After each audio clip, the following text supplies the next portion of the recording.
ഏറ്റവും വിശ്വസ്തമെന്ന് കരുതിയ യാത്രാ വിമാനമാണ് ഇന്ന് തകർന്നു വീണത്. 2014 ഈ തകർന്ന വിമാനം എയർ ഇന്ത്യയുടെ ഭാഗമായത്. വിമാനം പറത്തിയതാകട്ടെ പരിചയസമ്പന്നരായ പൈലറ്റുമാരും.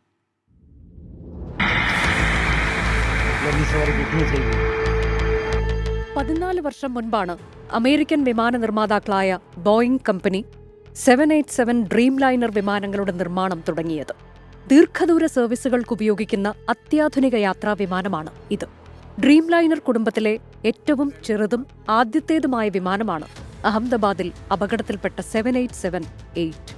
കൂടുതൽ ഇന്ധനക്ഷമതയും കുറഞ്ഞ ശബ്ദവും മികച്ച യാത്രാനുഭവവും വാഗ്ദാനം ചെയ്യുന്നതാണ് ഡ്രീം ലൈനർ വിമാനങ്ങൾ.